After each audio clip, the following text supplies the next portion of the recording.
Hello again, this is Trevor from Coaches of Technology.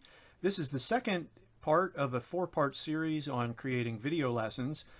In the previous lesson, we talked about setting up PowerPoint for video production, and in this installation, we're going to talk about recording and editing your PowerPoint presentation and getting it ready for post-production editing. In the following two parts of the series, we'll talk about post-production editing and then how to post your video on YouTube or some other location. At this point, you should have your PowerPoint slides all ready and set up to go, and we're ready to start with the narration. Now, you should plan your narration and you should mentally rehearse it ahead of time. Again, the key here is to think about what you're doing. Think about what you're going to say. You want to practice your phrasing, but don't memorize it. If you use the note section, that's fine, but don't read it. It will sound like you're just reading things. You should also think about your audience. Chances are when somebody watches this video, it's going to be one person at a time watching it. So don't talk to you guys or to everybody or things like that. Talk to the person that you're talking to. I've been trying throughout this slide to talk to you directly as the listener and telling you things that you yourself can do to make your presentations better. The other thing you should do is be careful of jokes or temporal references or puns. I like to use a lot of jokes when I'm actually in front of the class teaching, but I have found that if I make a reference to Back to the Future, most students weren't born when that movie came out, so they have no idea what I'm talking about. You should also be careful not to refer to something that happened on your own campus or in your own classroom, especially if you want to use this from year to year.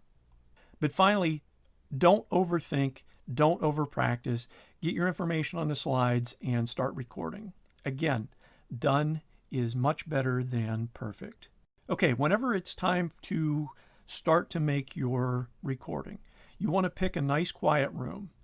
You want to make sure that you close your doors and windows, put up your do not disturb sign, make sure your phone is off, and the one that people tend to not think about is fan noise. If you have a fan running, if you have a very loud exhaust system in your building, that might not be the best place to do it.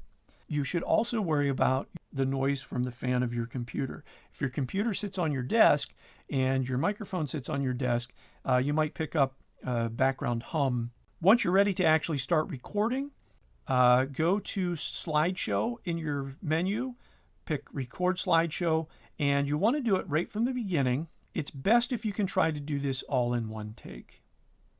So while you're recording the presentation, try to speak naturally. Try to stand up in your chair or sit up in your chair. Try to speak naturally. Don't yell. Don't whisper as you're going. Again, make sure you're trying to talk to one person, and it is okay to breathe during your presentation, but don't gulp. Don't do things like that because you keep talking and talking. Speak naturally, breathe naturally. Try to use your mouse wheel to advance your slides. I know I get into the habit every once in a while. You will actually hear me click. But if you use your mouse wheel, it reduces clicks and noise in the background.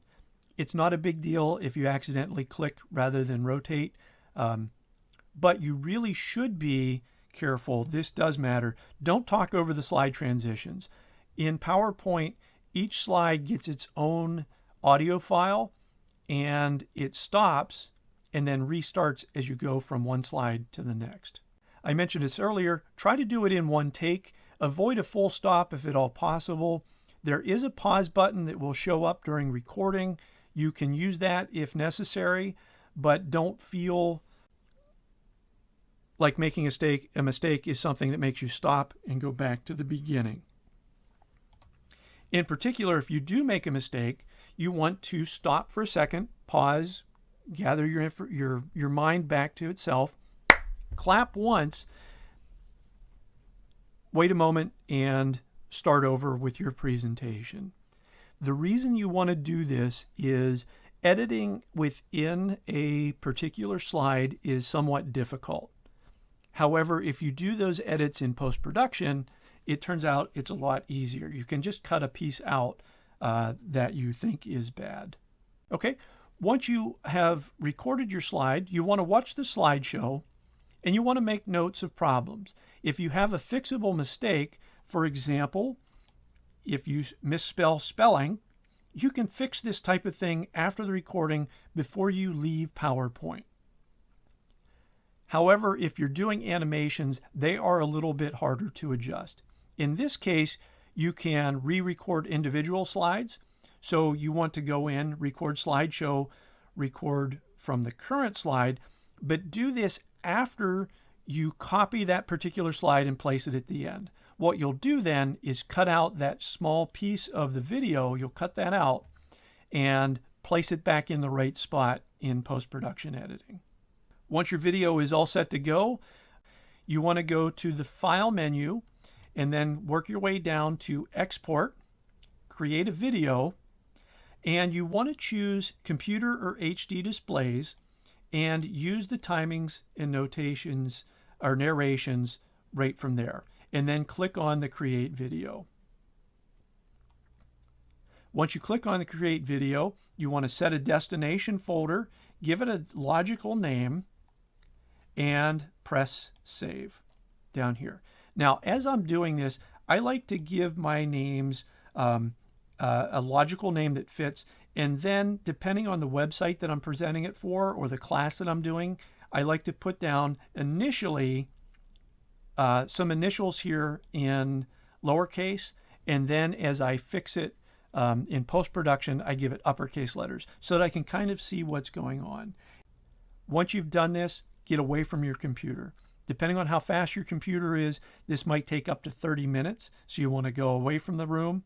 Don't try to do other things on the computer. Let it spend its full processing power right on making your video. So in review, when you record these lessons, make sure you plan for the future. You'd like to try to use these lessons for the next several years at least. Remember that you have an audience typically of one person watching the video at a time, so talk naturally to that one person. If at all possible, avoid stopping during the recording of the presentation. If you need to, you can stop, clap, pause, and continue. If you need to take a drink or something like that, there's a pause button, but I would recommend that you don't actually stop the recording. Once you've gone through, if you have any minor mistakes, go ahead and fix those actually in PowerPoint, and then get ready to export into your new format.